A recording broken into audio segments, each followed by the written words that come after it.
So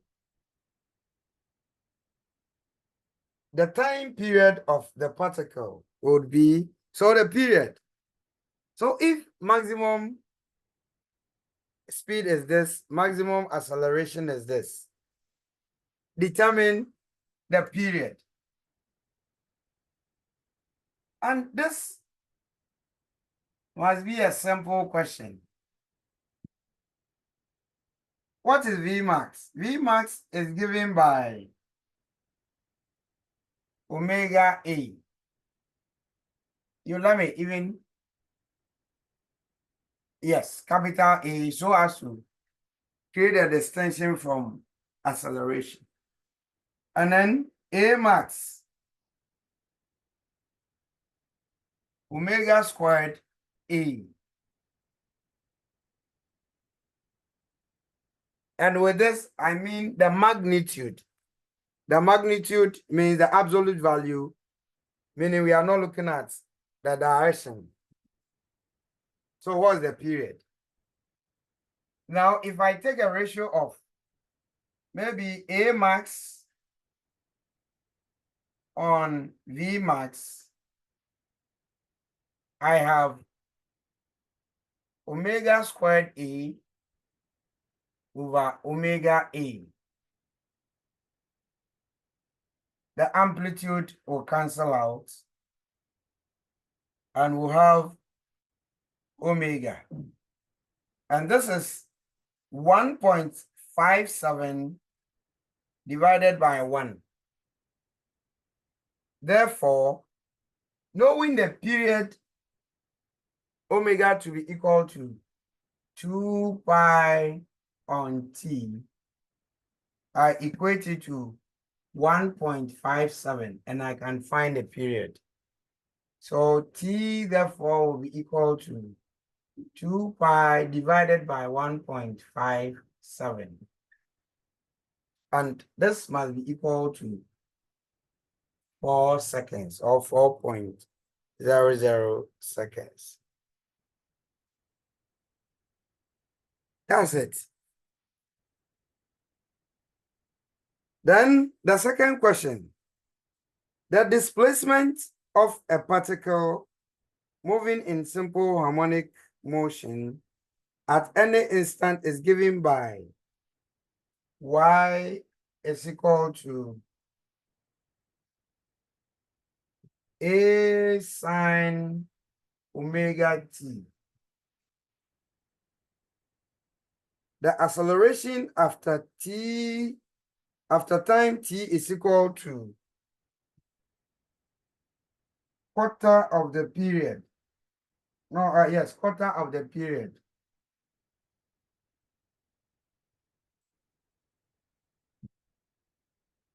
Okay. Now, here, if you don't even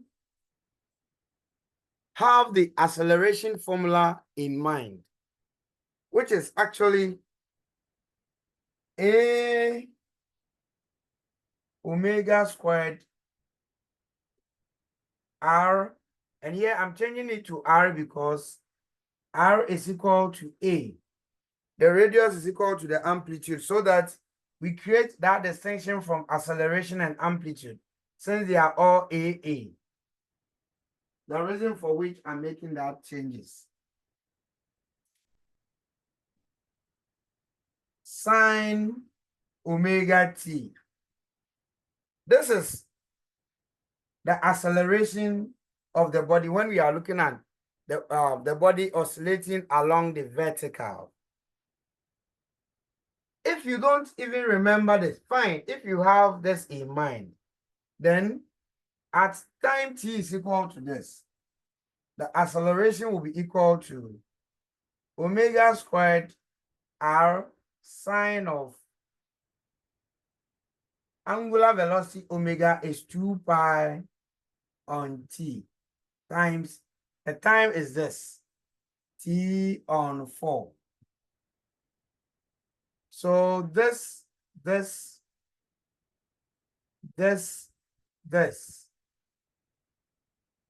So you have omega squared r sine pi on 2. Pi on 2 is equal to 90.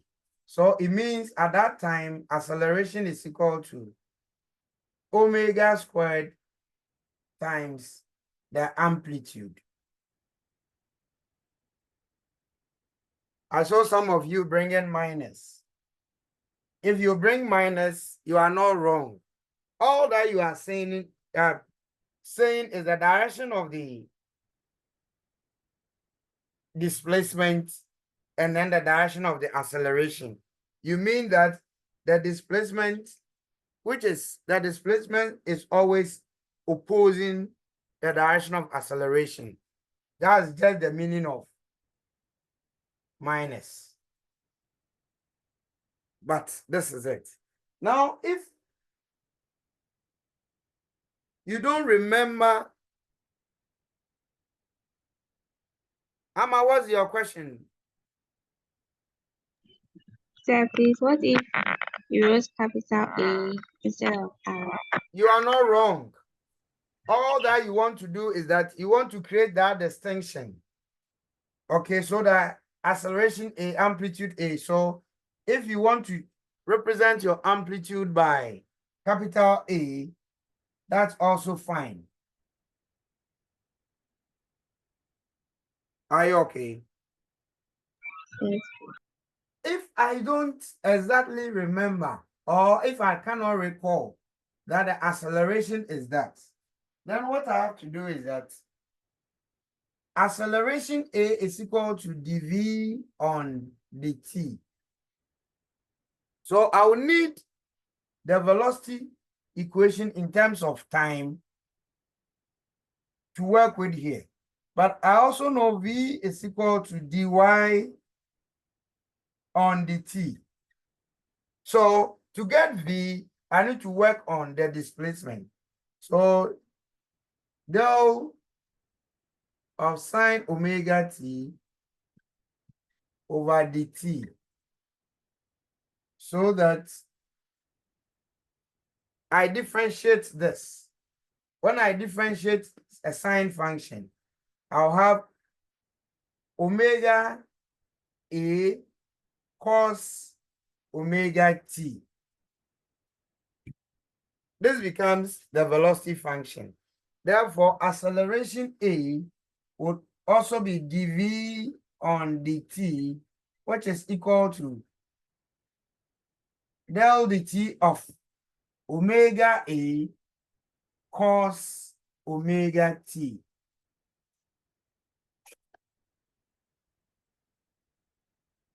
The differential of this would be omega squared times A, and when I differentiate cos omega t, I have minus sine omega t. So, I'm going to have minus omega squared A sine omega t as A. So it brings me back to the relation I didn't know earlier. Then you substitute the time, and then, all right.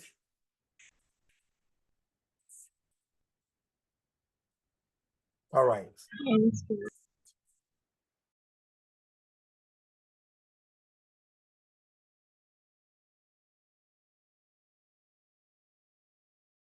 So that's it. Okay.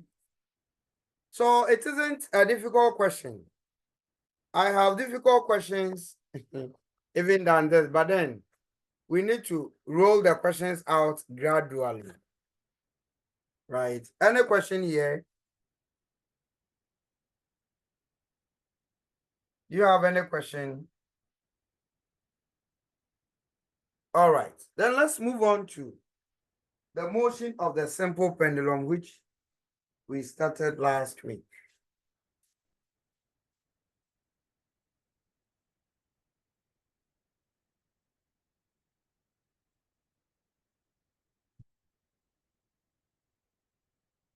The motion of the simple pendulum.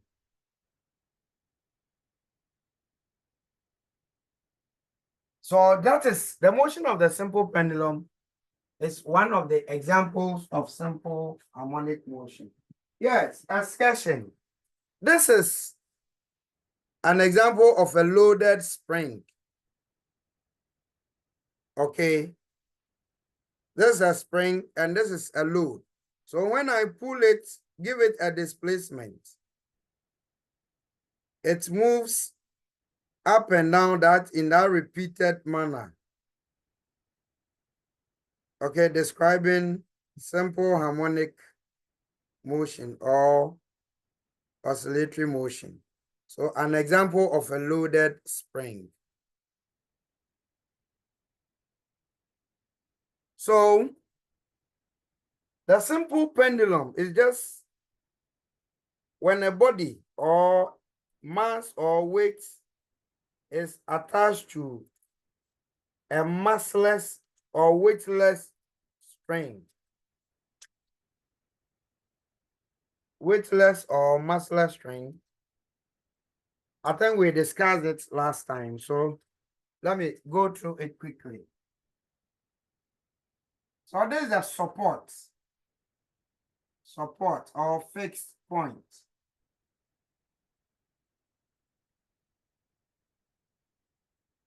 Then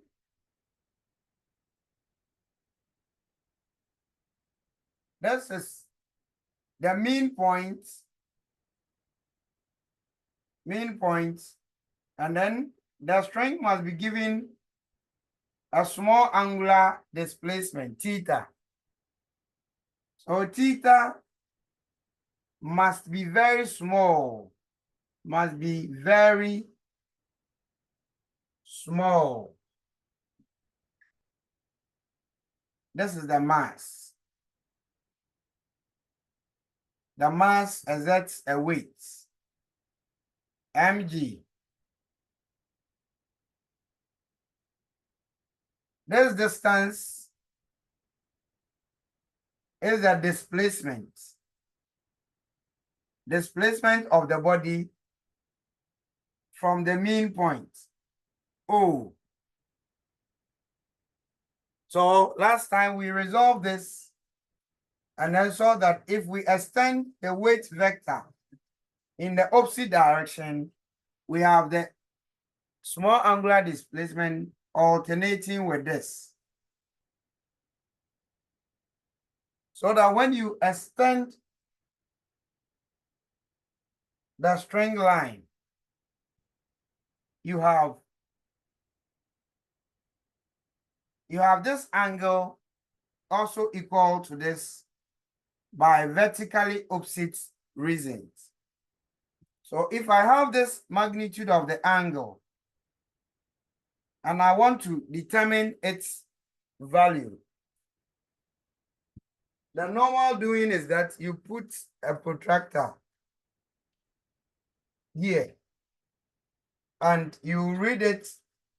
Supposing this is a protractor, you put your zero line here, and to get the magnitude of the angle, you read it in the clockwise direction. So this line becomes the adjacent to the angle. Adjacent. And once you have identified the adjacent, when you draw a perpendicular line from the adjacent, you have the opposite to the angle.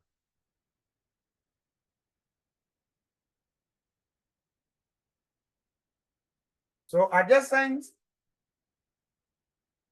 then the opposite must obey the triangle law of vectors. This plus this equal to this. Then the weight vector becomes the hypotenuse, mg. So we resolve to get a component, the horizontal component of this weight, and then the vertical component. We resolve this and then have this as mg cos theta And then this component as mg sine theta. Now, because of equal vectors rule, instead of having this, the horizontal, the vertical components there,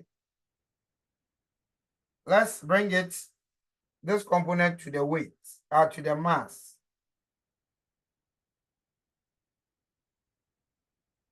So this is also equal to mg sine theta.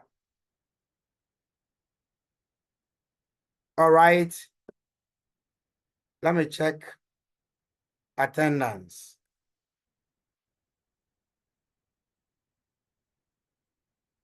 Yes, please.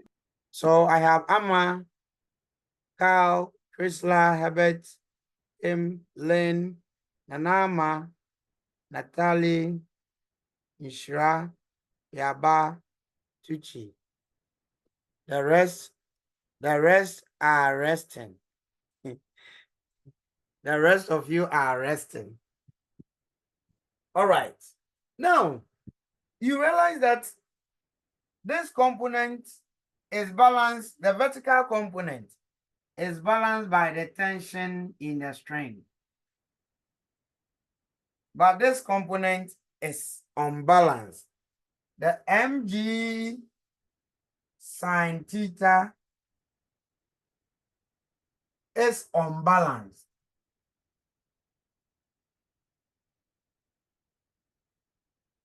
Whenever there is an unbalanced force creates acceleration. Whenever there is an unbalanced force, net force or resultant force, if this is not zero, it creates acceleration. And so when the body is oscillating, the force which always tries to restore it to its mean point comes the unbalanced force mg sine theta. So we say that the mg sine theta is the restoring force. Meaning, it is that force which always tries to restore the oscillating body to its original position. I don't laugh at my TLM, but this is it.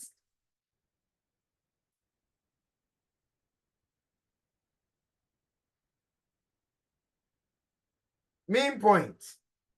When I displace this and leave it, you realize that there seems to be a force which always tries to restore it to its original position. So that force which tries to always restore it is the mg sine theta component.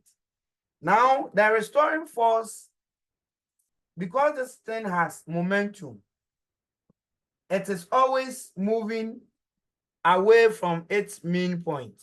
So it comes to it just to one extreme, and then the restoring force again acts it in the opposite direction and then returns it back to the mean point, hence okay, moving in this manner. So the restoring force mg sine theta is a component of the weight. It is a component of the object's weight.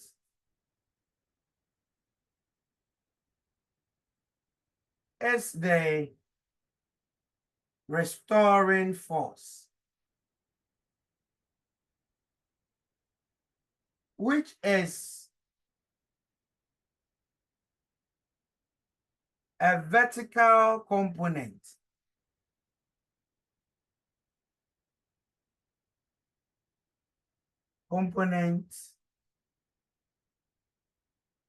Of the weight mg.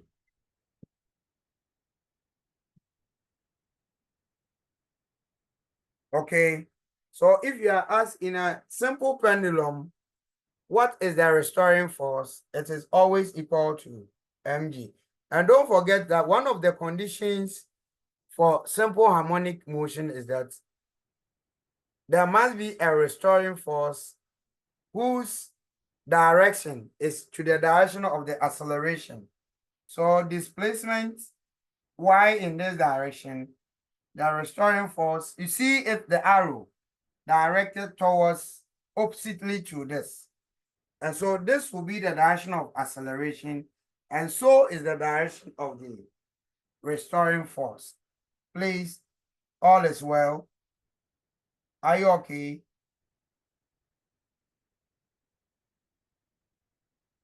Class, are you okay?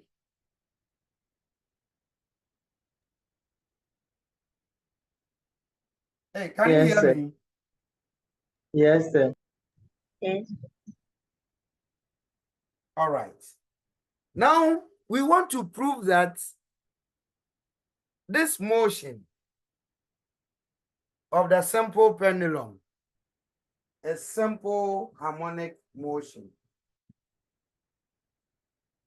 Whenever you say that so and so motion is an example of simple harmonic motion, there must be a proof that what shows that this motion is simple harmonic motion. For a body executing simple harmonic motion, stuffs we know about the body is this. Then its acceleration must be directly proportional to the displacement. Then the direction of the acceleration must be opposite to the direction of displacement. So we want to see these attributes in the motion of the simple pendulum to show that, yes, this is simple harmonic motion. So let's see.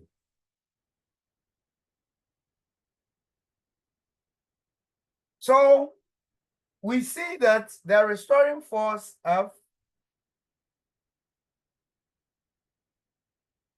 is equal to mg, the F restoring. Okay, F restoring is given by mg sine theta. Now this restoring force must be opposite to the displacement. So we choose the displacement to be in positive direction, and the restoring force must act in the opposite direction. The reason for which we've included that negative here. Is that okay? So the minus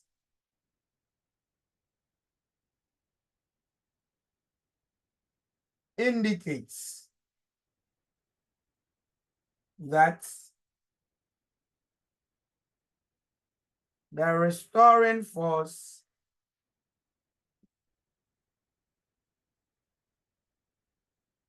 is opposite to the displacement.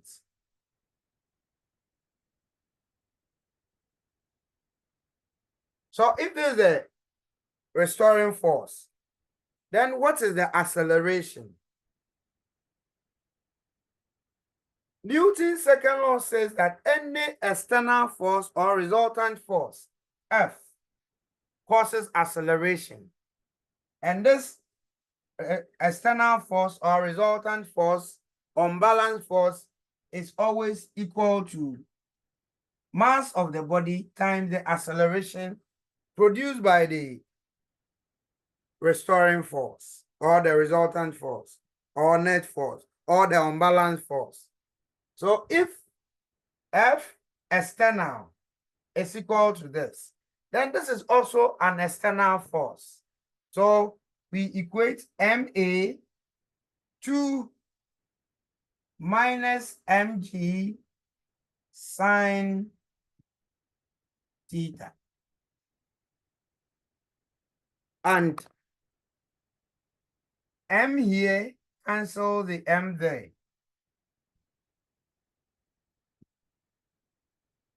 We have the acceleration of this body. equal to minus G sine theta. So this is the restoring force, and this is the acceleration produced by the restoring force. We can elaborate on the acceleration, and that is when we look at our right angle triangle here, okay, and then take sine of theta. Sine theta here is equal to the opposite, which is the displacement y over, we are looking at ratio of length. So we won't take the tension, but we use L. The length of the string from here to here is L. Length of the string, L. Okay. We brought in the tension to show that along this line, the tension in the string is balanced by the mg cos theta almost. So there is equilibrium vertically. But here, sine theta, we are looking at displacement divided by the length of the string. This ratio for sine theta can be substituted here. So we have minus G sine theta is y on L. So times y over L. I hope there's no confusion here. Yes, please. Okay. So if A is equal to this, then look at something.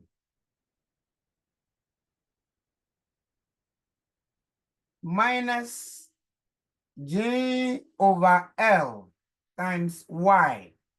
And the ratio G over L is equal to a constant K. One may ask, why is that a constant? Why is that ratio a constant? G is acceleration due to gravity, which is constant on the surface of the earth. Now L is the length of the string. Okay. Now, for a fixed length of a string, even if I don't know, I can just pick my ruler to measure and I can determine it. So this is something that can be known. Even if you don't know, you can measure to get the length of the string. So it is also a constant. Once we are using a fixed length of a particular string, L becomes a constant. Okay, so that's the reason why G over L is taken as constant. So if the ratio G over L is a constant, then we can say that A is equal to negative KY. If A is equal to negative KY, then we can argue or conclude that acceleration is directly proportional to negative of the displacement. Class, we've managed to prove that yes, this motion of a simple pendulum is simple harmonic. Why? Because the acceleration A is directly proportional to the displacement, because the acceleration A is oppositely to the direction of the displacement. So this is what confirms the fact that the motion of the simple pendulum is simple harmonic. So if you want to show that the motion of a particular motion is simple harmonic, then we are expecting you to derive this. Are we okay? Yes, please. Priscilla, Lynn, everybody, are you okay?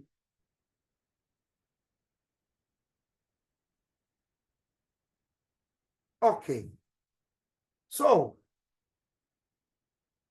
one other thing of interest is that when this is oscillating, when the body is oscillating,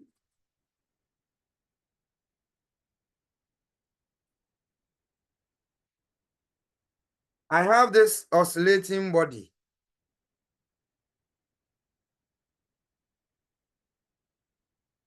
Now, if there is no air resistance, you see, as it oscillates, the amplitude of oscillation is reducing, and at a point, the body has come to a stop, rest. It is stopping because of air resistance. So one of the conditions or precautions that must be taken in oscillatory experiment is that air resistance must be avoided. So in the lab, when we are doing oscillatory experiments and the fan is on, you have to put off the fan. If the windows are, or the louver blades are open and the wind blowing from outside is so much, you have to close windows, because air resistance reduces the amplitude of oscillation. That is what actually stops oscillation. If all these factors are not there, we expect the body to oscillate and maintain its amplitude throughout. If the amplitude is maintained throughout, then the time taken to make one complete oscillation, which is the period, must be constant. In a simple pendulum, what is a complete oscillation? A complete oscillation is that the body must move from one extreme, go to the other extreme, and come back. So I displace it to this side. It must go to the other side and come back. Anytime it comes back to where it started, you have one complete oscillation. So when I'm counting the number of complete oscillation, look at how I'm going to count it. It is at the mean point. I displace it to one side. Anytime it comes back to where I started, 1, 2, 3, 4, 5. So a complete oscillation must move from one extreme, go to the other extreme, and come back. So 1, 2, 3, 4, in that order. Okay. Now, if these external factors, air resistance or draft, is not there, we expect the time taken to move from here, go to the other end, and come back to be the same in all situations. It must take the same time. All right.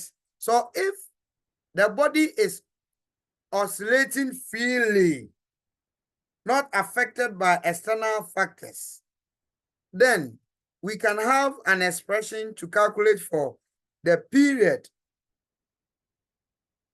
We can calculate for the period of oscillation of the simple pendulum. Please, any question? If you have any question. No question. So let's look at the period of oscillation of a simple pendulum. The period of oscillation of a simple pendulum.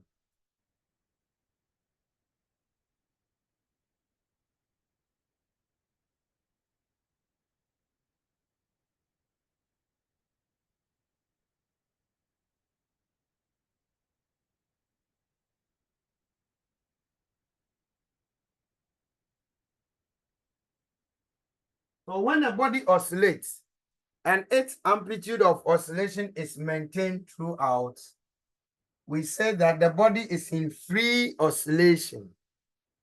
Free oscillation. So period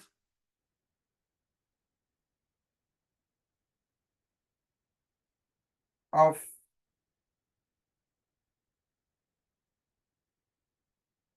oscillation of a simple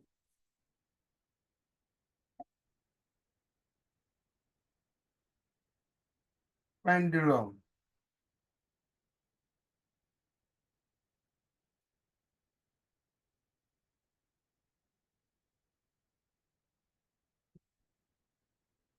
Len, are you there?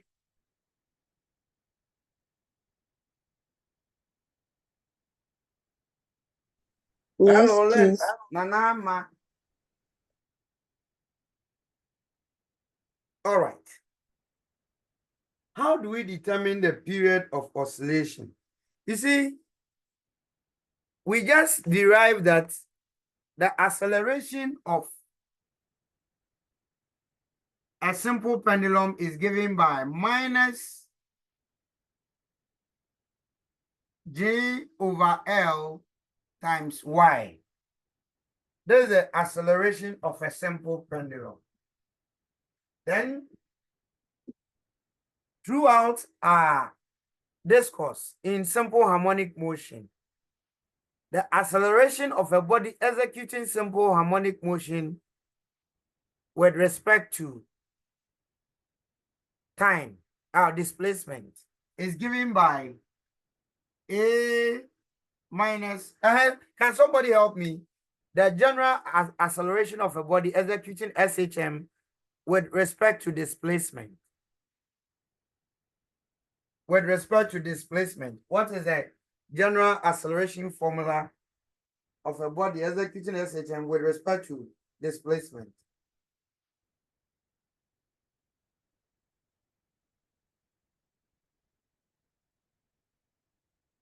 Yes, Natalie.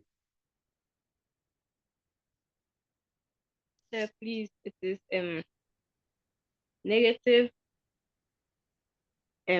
omega squared y or x. Thank you. Thank you. Minus omega squared y. And we'll take the y because this also goes with y. So acceleration, meaning we can equate this to this. So omega squared y is equal to G over Ly, and on the assumption that the negatives will cancel out, y would also cancel out. So we have omega squared is equal to G over L. Okay. Now, if omega squared is equal to G over L,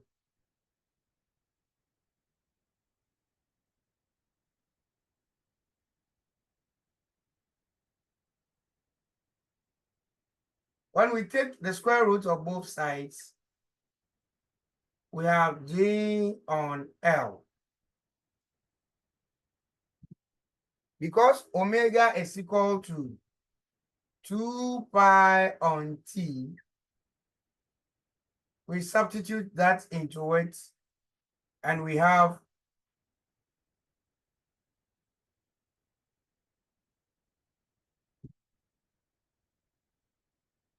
we make T the subject.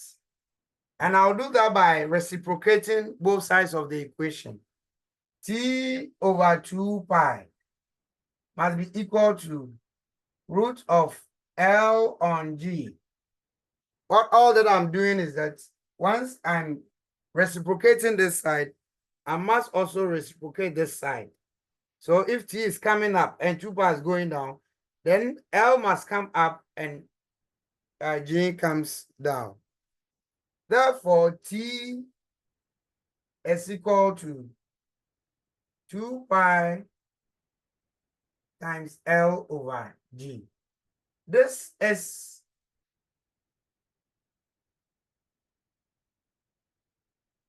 the formula for the period of oscillation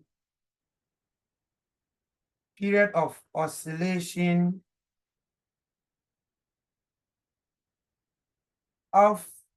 a simple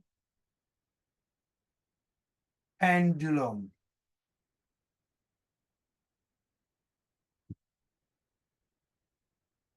Meaning that the period of oscillation of a simple pendulum is directly proportional to the square root of its length. Its length increases. When the length increases, the period would also increase. So, for two lengths, different lengths, T1 will be directly proportional to square root of L1. A different length would give you a different period, L2. So when you take the ratio of the periods, then T1 over T2 is equal to square root of L1 over L2.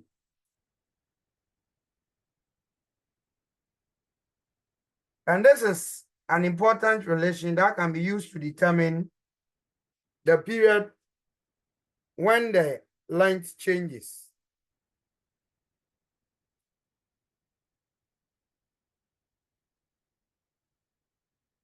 So the question for the class is that if L1 length of a string has a period T1, what will be the period when the length is doubled? Let me write a question for you.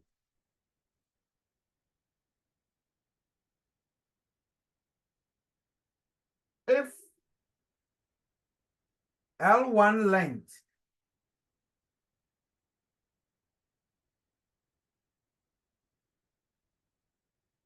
of a string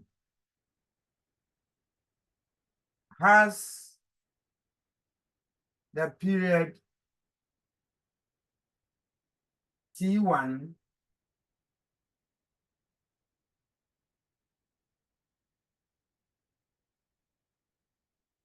what will be the new period when the length of string is I doubled?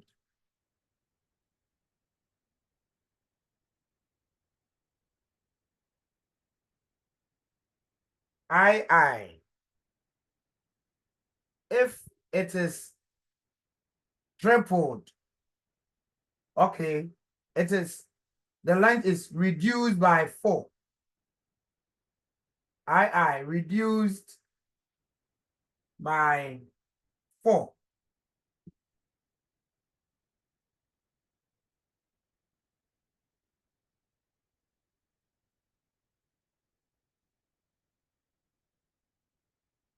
So start work. Let me see what you can be able to produce. So all that we are doing is that the initial length L1 has a period T1. Or instead of T1, let me make it T. If the same length is doubled, okay, and it's reduced by 4, okay, what becomes the new period? Think through and then make me proud. I'm giving you 3 minutes to do this. Enjoy yourselves. Good.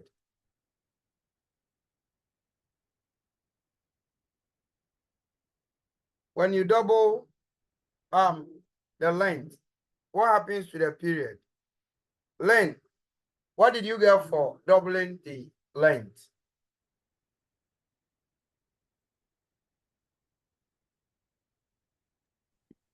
Please, I had T is equal to 4 pi root 2L over G. T is equal to 4 pi root 2L over G. Over G. Yes, please. Okay, let's see. So T1 for T, that's directly proportional to square root of L1. So assuming this is even T1. Now T2, I'm doubling the length. So this L1 in the second situation, I have 2 times L1.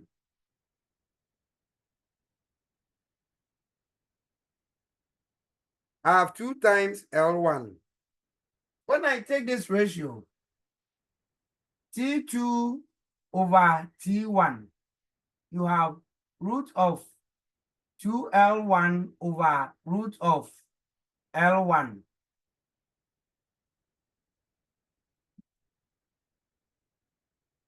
This is also equal to bringing everything under one umbrella, 2L1 over L1.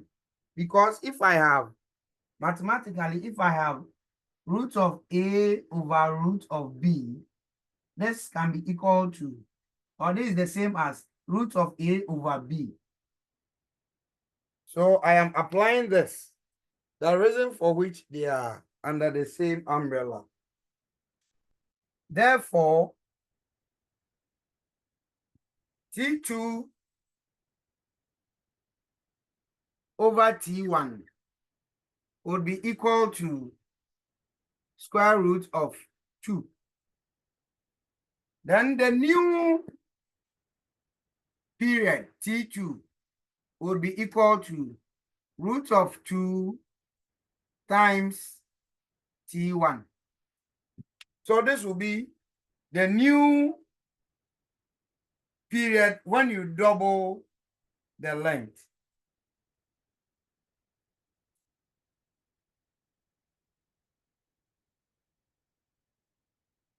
Who got this? Who got this answer?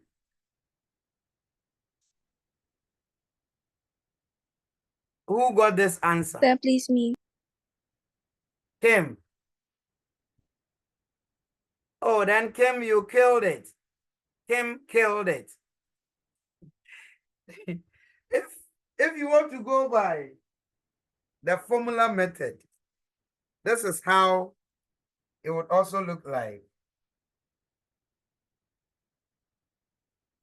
This is how it will look like. T1, you know T is equal to 2 pi root of L on G. So for L1, you have T1 being equal to 2 pi root of L1 over G. Then if the length changes, then we expect 2 pi times, how is the length changing? It's double, so 2 times the initial length over G. So if you divide T1 by T2, so T2 divided by T1. It can be the other way around, but T2, the new period is what I'm looking for, the reason for which I'm bringing it up, so that this will just multiply. This will be equal to 2 pi times 2L1 over G over 2 pi times L1 over G. And this is equal to 2 pi will cancel out. We have root of 2L1 over G times G over L1 and L1 J on J. So we have T1 T2 over T1 equal to root of 2. Therefore, T2 is equal to root 2 times T1, the same thing. Is there any question?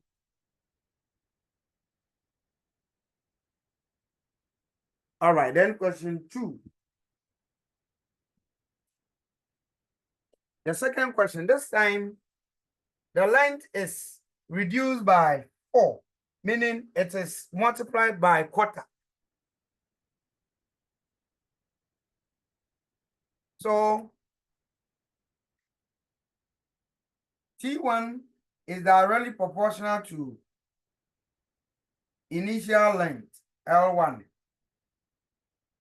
T2, this must be directly proportional to multiplying this by a quarter or dividing L1 by 4. So I think this is rather easy than going by the formula method. T1 over T2 is equal to square root of L1 over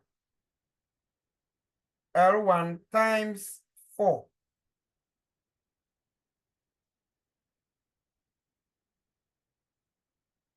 Okay, because when we divide, we actually have L1 over L1. Oh, sorry. It won't be times 4, it'll be 1 over 4. Because this is 1. So L1 times L1 over L1 times 1 over 4. So that we have this.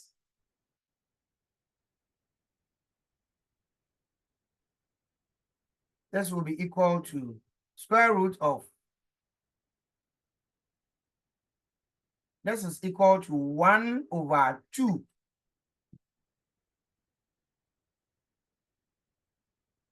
Square root of quarter will be that. You got root of 1 over root of 4. Therefore, if we are taking the root T2 over T1, which is equal to, let me see how I divided. Oh, okay, T1 over T2.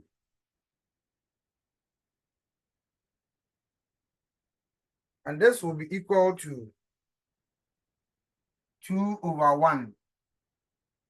Okay, therefore T2, when I reciprocate it, T1 over T2, I had, this is half.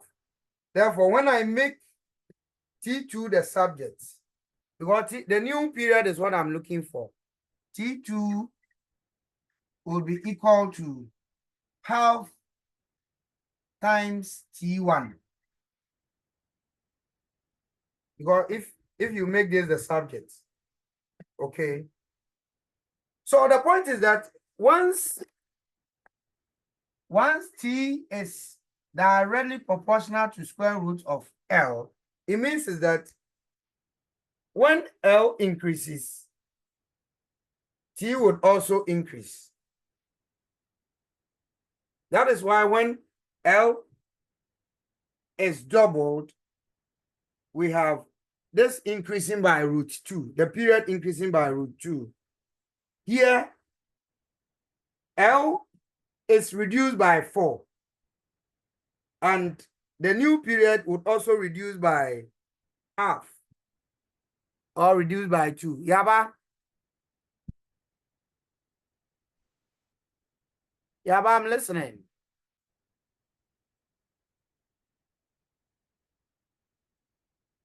Oh, Yaba is a mistake.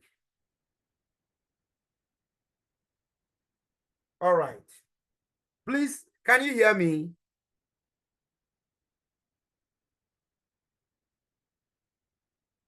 Class, can you hear me?